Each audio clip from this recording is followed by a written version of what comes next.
इन्होंने मुझे समन भेजे हैं। मेरे वकीलों ने मुझे बताया कि ये समन गैर कानूनी है। क्यों गैर कानूनी है, ये मैंने इनको विस्तार से लिख के भेजा है। मैंने बताया है कि उनके समन कैसे गैर कानूनी है, लेकिन उन्होंने मेरी एक भी बात का जवाब नहीं दिया। इसका मतलब उनके पास मेरी बातों का जवाब नहीं है। इसका मतलब वे भी मानते हैं कि उनका नोटिस गैर कानूनी है। क्या मुझे एक गैर कानूनी समन का पालन करना चाहिए? अगर कानूनी रूप से सही समन आएगा तो मैं पूरा सहयोग करूंगा। बीजेपी का मकसद जांच करना तो है ही नहीं। इनका मकसद तो लोकसभा चुनाव में मुझे प्रचार करने से रोकना है।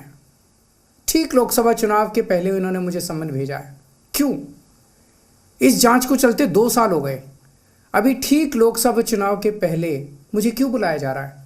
पहले क्यों नहीं बुलाया? सीबीआई ने मेरे को 8 महीने पहले बुलाया था। मैं सीबीआई में गया था, उनके सारे जवाब भी दिए थे। लेकिन अब ये लोग ठीक लोकसभा चुनाव के 2 महीने पहले मुझे बुला रहे हैं। तो बीजेपी का मकसद कोई पूछताछ करना थोड़ी है। इनका मकसद है पूछताछ के बहाने केजरीवाल को बुला लो और उसे गिरफ्तार कर लो, ताकि मैं लोकसभा चुनाव में प्रचार ना कर पाऊँ। आज बीजेपी भ्रष्टाचारियों को नहीं पकड़ रही, बल्कि खुलेआम ईडी और सीबीआई का इस्तेमाल करके दूसरी पार्टियों के नेताओं को तोड़ के बीजेपी में शामिल करवाने का काम किया जा रहा है। एक नहीं, 2 नहीं, कितने उदाहरण हैं जहां किसी पार्टी के नेता के खिलाफ ईडी सीबीआई के मामले चल रहे थे या उन पे गंभीर आरोप लगे हुए थे।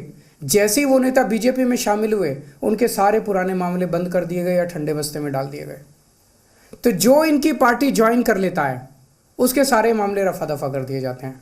जो इनकी पार्टी में नहीं जाता, वो जेल जाता है। आज मनीष सिसोदिया, संजय सिंह और विजय नायर इसलिए जेल में नहीं है कि उन्होंने भ्रष्टाचार किया है।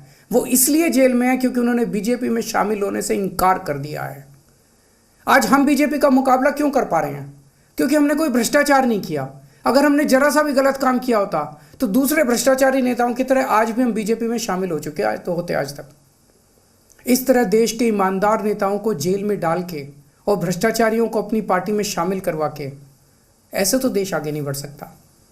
ये क्या चल रहा है? ये जो कुछ भी चल रहा है बहुत खतरनाक है। ये हमारे जनतंत्र के लिए बहुत गलत है। इसे रोकना होगा। मैं हमेशा देश के लिए लड़ा हूँ। मेरा तन मन धन देश के लिए है। मेरी एक एक सांस देश के लिए है। मेरी खून की एक एक बूंद देश के लिए है। मेरे शरीर का एक एक कतरा देश के लिए समर्पित है। हमें मिलके देश को बचाना है। मैं पूरी जी जान से इनके खिलाफ लड़ रहा हूँ। आपका साथ चाहिए।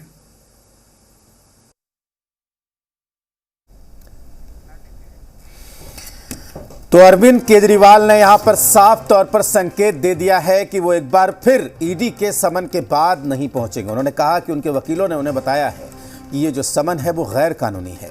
एक बात जो आम आदमी पार्टी के कार्यकर्ता शुरू से कह रहे हैं, वो कह रहे हैं कि ना तो अभियुक्त के तौर पर केजरीवाल को बुलाया गया है, ना तो गवाह के तौर पर बुलाया गया है, फिर क्यों बुलाया जा रहा है?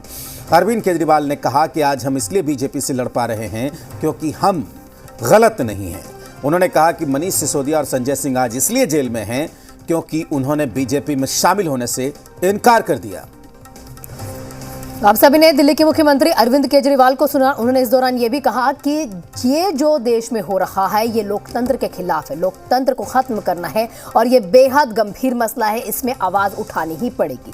वो देश के लिए हमेशा समर्पित रहे हैं, उन्होंने हमेशा देश के लिए काम किया है। ये नोटिस गैर कानूनी नोटिस है जो उन्हें दिया जा रहा है। वहीं पर जो उनकी पार्टी है, उनके कार्यकर्ता और नेताओं ने यह भी इल्जाम लगाए हैं कि कैसे ईडी का समन आने से पहले ही उनको यानी कि बीजेपी वालों को यह पता लग जाता है कि ईडी समन देने वाली है, क्योंकि गिरफ्तारी होने से पहले ही बीजेपी की ओर से ये तमाम बयान आ रहे थे कि केजरीवाल की अब गिरफ्तारी होगी। और यहां पर दिल्ली के मुख्यमंत्री अरविंद केजरीवाल ने कहा है कि चुनाव से पहले ही, लोकसभा चुनाव आने वाले हैं, उसी से पहले केजरीवाल को नोटिस क्यों भेजा गया है।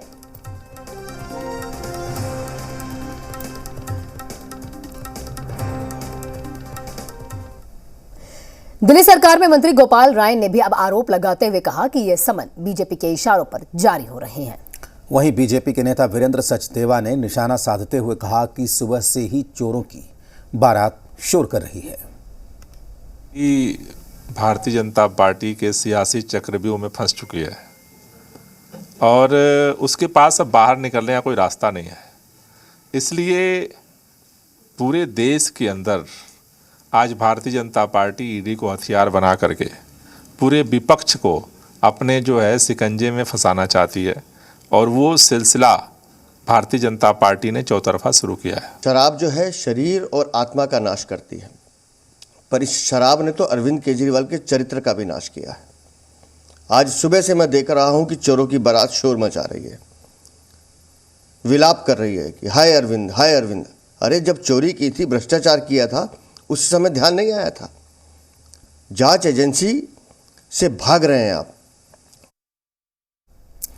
आम आदमी पार्टी के नेता जैस्मिन शाह ने आरोप लगाया है कि ये ईडी की ओर से नहीं बल्कि बीजेपी दफ्तर से समन निकला है।